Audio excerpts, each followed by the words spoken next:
Hi, this is the Digital Loop Season 2, Episode 21. Hi, Ivan, how are you?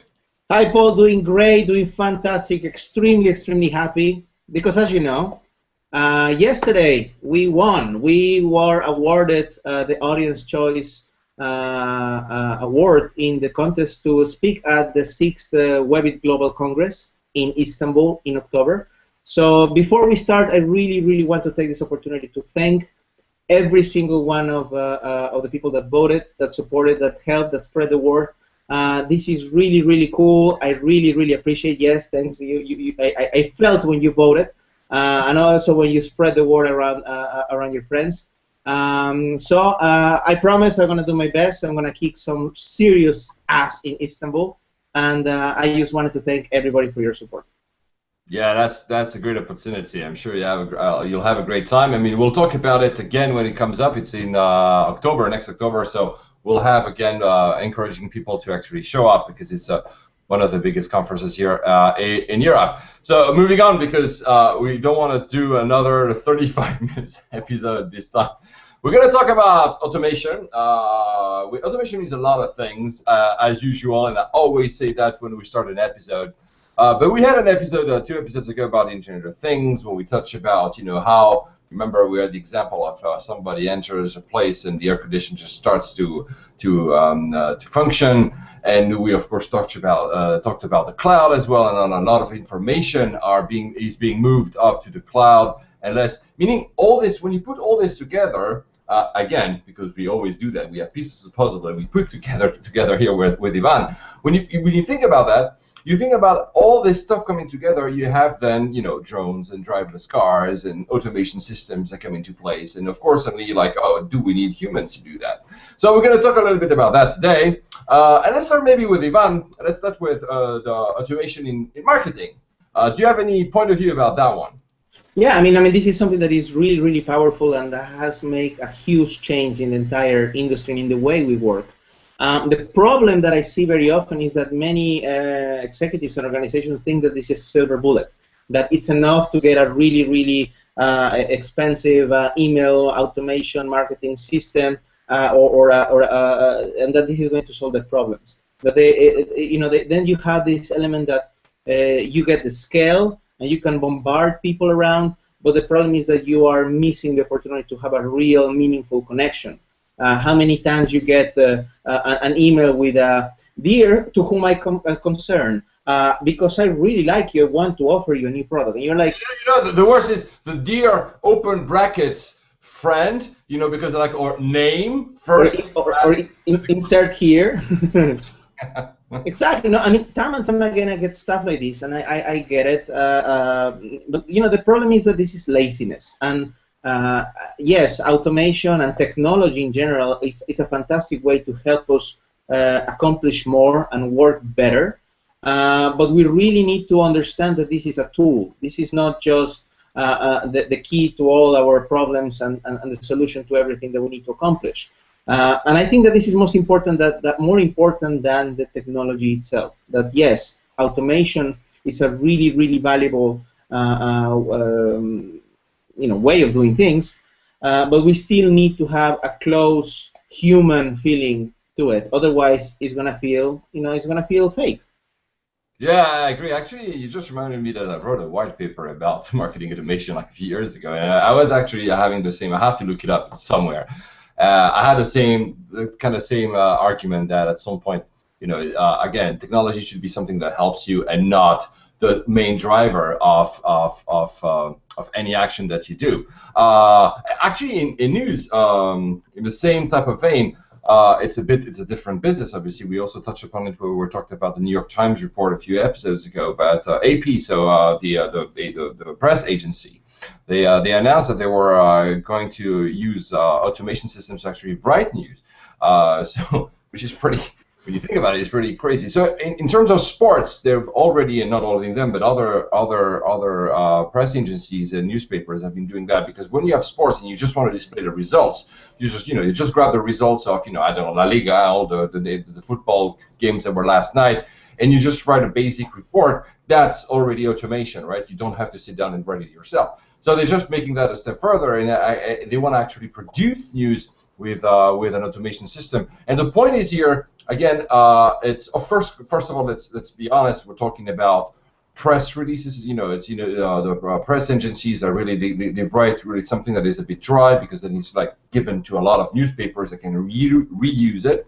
But what they want to do is say instead of having 300, I think that was the number, 300 stories that come up every day with the same content, they can actually create 4,000 or 5,000 stories. And then the idea is that maybe one story will be more actually personalized for someone like Ivan, and another will be more personalized for someone like Paul. So when I do a Google search or actually I request some kind of content for my news, if there's 5,000 stories, the likelihood that I will find, because of my keyword, something that is close to me will be higher than is only 300 stories. But anyway, the point is here that that's another job that is being taken by robots and automation. When I say robots and automation in this episode, I mean both are the same. We're not obviously talking about robots like humanoids, like in science fiction. We can get to that. Ivan is doing great. The robot here. We should do it. Robot dance.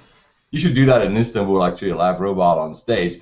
But I mean, it's interesting. It actually scares a little bit of people because obviously when these things move, every time you have like, oh, my job is gone, blah blah blah. I'm so scared. Actually, I said that. Remember in Digitalk in the conference that we both attended and both spoke at.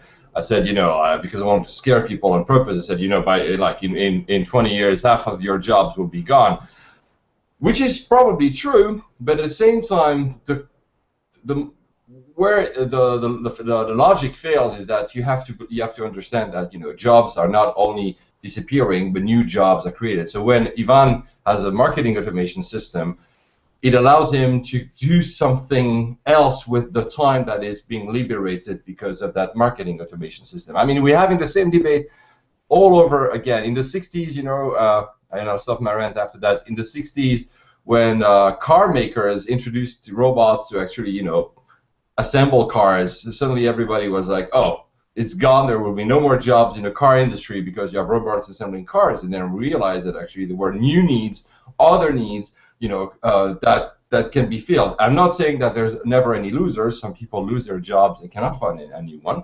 But there's like this kind of always your recurring theme that has been going on in this century, that every time there's a revolution in terms of the digital revolution we're talking here, which of course automation is part of, there are new needs, new jobs, new time is being liberated for something, either it's leisure or pleasure, or it's a new kind of job. Do you agree with that, Ivan? Absolutely agree. And again, I think that this is important for people to understand that yes, the tools can help, and yes, this is something that could be very helpful, but yes, this is something that actually could hurt you. Very simple example, you have, going back to marketing and social media, you have the possibility to automate that, if you want to post something, automatically you can post it in Facebook, LinkedIn, Twitter, everything together.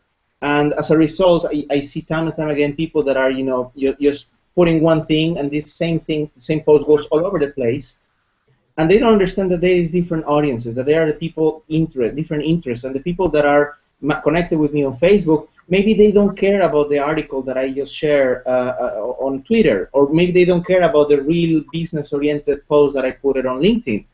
Maybe they care about funny videos and cats, but if I put that on LinkedIn, this might turn some people off. And time again, I see people just taking the lazy way of just using this opportunity to, press one button and then my social media posting is gone, is over, and not really taking the time to really think, okay, what I want to share for my audience in this particular channel? What are the expectations? What is the value that I can provide? And then act accordingly and decide accordingly which is the best channel to reach the people that you want to reach. And again, it's 2014 and people don't get it. I see that time and time again. I see big companies doing that. The same thing all over the place. Or you write them, you ask them a question, there is no response whatsoever. Yeah.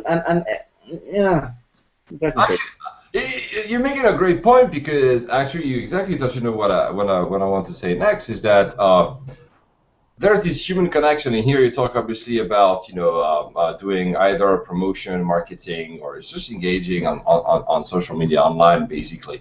But this is exactly what you say, that it's a human-to-human relationship. And if you come back to the example I just gave about press agency doing like automated new press reports, these are dry. There's no like emotions. The point is just to get information across. Whereas when you are on social network, like you just said, you just don't. I mean, sometimes you just want to put information across. But with all the noise that there is, if you want to be the signal, if you want to be that piece of information that gets actually seen, liked, whatever, shared, you have to have emotion. And this is where automation and robots, I mean, again, I put them all together here for the sake of argument, they're still lacking. There's no, I mean, decision making is something that is, of course, it's enhancing. We have artificial intelligence that's being created, but still, decision making in terms of emotion, yet. There's no emotions in automation yet, at least. Maybe it will happen down the line, but actually, for the moment, there's none of this.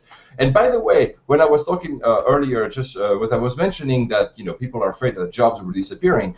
Many studies show that the jobs that will not disappear are the jobs where there's a relationship with other humans. So, of course, everything that has to do with, doctors, especially therapists, everything that has to do with nursing care, all the jobs of teaching probably as well, all the jobs that you need this kind of emotional relationship. You need a personal relationship, a human-to-human relationship. And exactly what you just said is exactly that. At some point, I can automate the hell out, and I'm guilty for the example you just gave, because since I have no time to be on social all the time, I use a tool like Buffer, and I buffer all my tools that just press, and then it goes by itself. I know it's not the best way, I just don't have time. I still want to say something sometimes online. So then again, I'm not a brand, I'm not a big company. Go ahead. Yeah, but I use Buffer as well. But the difference is that we put the thinking into when we put when we put the stuff. We think about what is the best time, which posts we should share in which channels, and so on and so on. And this is what I'm talking about. Buffer, for example, is a great example of an automation system that is allowing us to do other stuff. I remember I met with a client once, and we were talking, and he was mentioning the fact that, oh my God, when do you work? I'm like, what do you mean? I'm like, I see you all the time. I see you on Twitter, I see you on Facebook, I see you on LinkedIn. You're posting all the time. Oh my God, when do you do anything? And I'm like, okay, give me a second. Okay, open your Facebook profile. Okay, boom. A post, something that I program appear. And I'm like, and I'm meeting right here with you. And he was like, oh, can you do that? I'm like, yes, you can do that. And yes, I'm using these tools to spread interesting information, valuable for the people that for my audience. But that doesn't mean that I'm sitting down using all the things. However, the thinking process to make this valuable for my audience, that's what is important, and that's what is important to understand. That this is not just click, buy. Yeah, plus at the end of the day, you might be broadcasting this. You have the thinking that goes before, and then also you have the answering. So basically, the engagement that everybody talks about. I mean, at the end of the day, it's not a robot. It's not a buffer. It actually replies to tweets or say thank you when somebody votes for you for the Webbit competition. So at the end of the day, there's still this human element has to be there. If it's not there, it just won't work. And you were right by starting with this. I mean, people. You don't have to forget that there can be the automation can imply some laziness. Oh, I have everything automated. I don't have to do anything. Now, the same could apply with all the other technologies that will appear. Actually, not that could appear. I mean, for instance, we talked about driverless cars. Sorry, I will be able to say it. Which is basically, again, in the same topic, because you have information in the cloud, which is the mapping system, the driving systems, and you have decision-making, a basic decision-making, which way I'm going to go, and then you just don't drive, your car drives. Actually, the UK, where I live, just announced that they will run trials starting early next year in 3 cities to be determined, and then they're changing already, they have a task force to actually change the law, so the code of driving here in the UK to allow for driverless cars.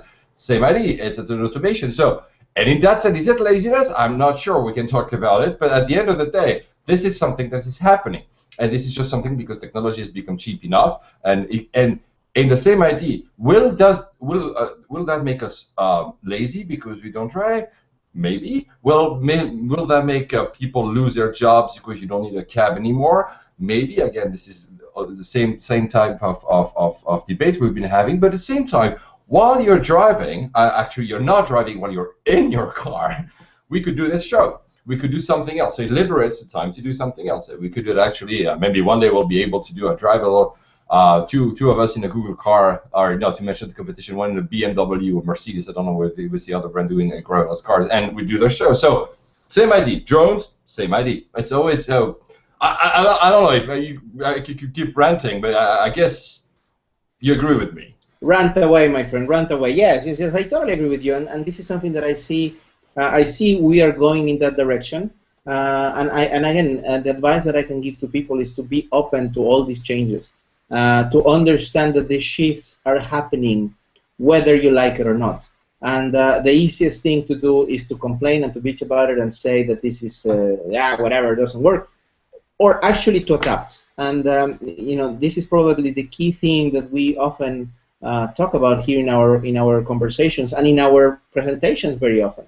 That the key right now is to be open and willing to react and to adapt in these very, very fast changing times. And at the end of the day, this is what is going to make the difference between a big success or a company that will be forgotten. Yeah, no, I absolutely agree, and really keep the human relationship, the human thinking, like we said, the lateral thinking, the fact that a computer, a robot will not, again, for the moment being at least, will not be able to connect these dots and find these ways of creativity, human creativity that is needed, whether it's to create a product, whether it's even just to create a campaign. But these are stuff that cannot be automated yet. So I mean, for me, the best outcome of automation is that it actually frees time up, sorry, for us to create. We have more time to say, okay, let's sit down and let's create something. Let's be creative. And that's something that actually any one of us, whether you're a company, an individual, even in your personal life, you should actually take advantage of. All right, I think this is a wrap-up. Yeah, this is a wrap-up. And on that, we'll have an episode again next week, probably, and then it will be, I mean, it won't be the exact end of the season. Then again, we might actually end it, depending on how much stuff, because it's the summer holidays. We've seen that many of you are in holidays. So I guess we'll see you next week with a big surprise, right? Absolutely. Thank you very much, Paul. Have a great day. And once again, thank you. Goodbye. Thank you. Bye-bye, guys. Oops.